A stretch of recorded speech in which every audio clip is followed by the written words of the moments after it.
गजाननं भूतगणादिसेवितं कपित्थजम्बूफलचारभक्षणं उमासुतं शोकविनाशकारकं नमामि विघ्नेश्वरपादपङ्कजं।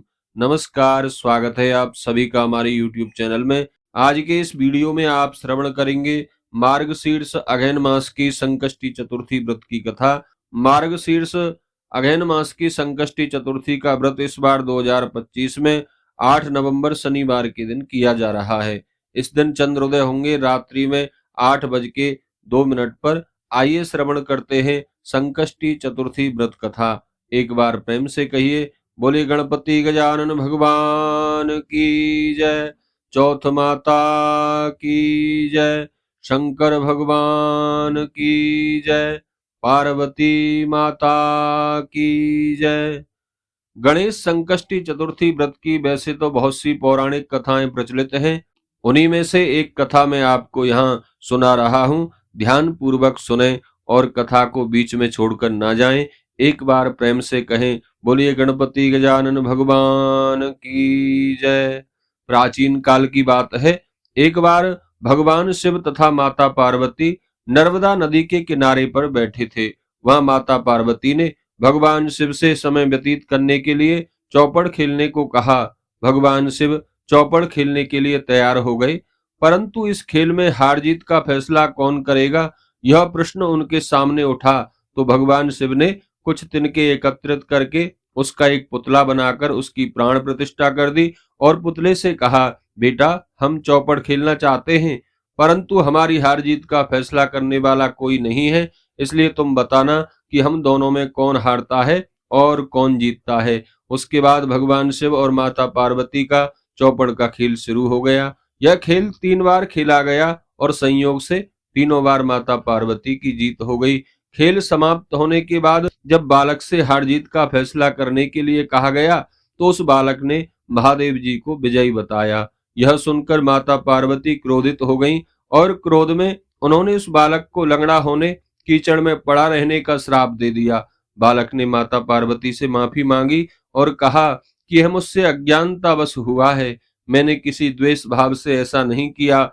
जब बालक द्वारा क्षमा मांगने पर माता पार्वती को उस पर दया आ गई। माता पार्वती ने कहा, यहाँ गणेश पूजन के लिए नाग कन्याएं आएंगी, उनके कहे अनुसार यदि तुम गणेश व्रत करोगे, ऐसा करने से तुम मुझे प्राप्त करोगे। यह कहकर माता पार्वती भगवान महादेव के साथ कैलाश पर्वत पर चली गईं। 1 वर्ष के बाद उस स्थान पर नाग कन्याएं आईं। तब नाग कन्याओं से उस बालक ने भगवान गणेश के व्रत की विधि मालूम की और उस बालक ने बड़ी श्रद्धा भक्ति से 21 दिन तक लगातार श्री गणेश जी का व्रत किया। उसकी श्रद्धा से भगवान गणेश प्रसन्न हुए। उन्होंने बालक को मनोवांछित फल मांगने के लिए कहा। इस पर उस बालक ने कहा, हे विनायक, मुझ में इतनी शक्ति दीजिए कि मैं अपने पैरों से चलकर अपने माता पिता के पास कैलाश पर्वत पर पहुंच सकूं और वे यह देखकर प्रसन्न हों। तब बालक को वरदान देकर श्री गणेश भगवान वहां से अंतर ध्यान हो गए। इसके बाद वह बालक कैलाश पर्वत पर पहुंच गया और कैलाश पर्वत पर पहुंचने की अपनी कथा उसने भगवान शिव को सुनाई। चौपड़ वाले दिन से माता पार्वती जी भगवान शिव से विमुख हो गई थीं। देवी के रुष्ट होने पर भगवान शिव ने भी बालक के बताए अनुसार 21 दिनों तक श्री गणेश जी का व्रत किया। इस व्रत के प्रभाव से माता पार्वती के मन से भगवान शिव के लिए जो नाराजगी थी वह समाप्त हो गई।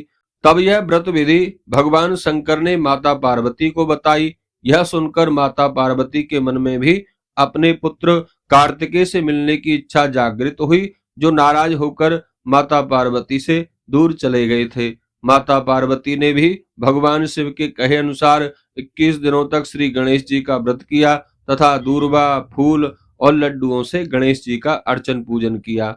व्रत के 21वें दिन कार्तिकेय जी स्वयं माता पार्वती से मिलने आ गए। उस दिन से श्री गणेश चतुर्थी का यह व्रत समस्त मनोकामनाओं की पूर्ति करने वाला व्रत माना जाता है।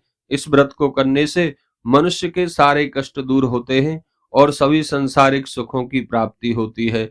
बोलिए गणपति गजानन भगवान की जय।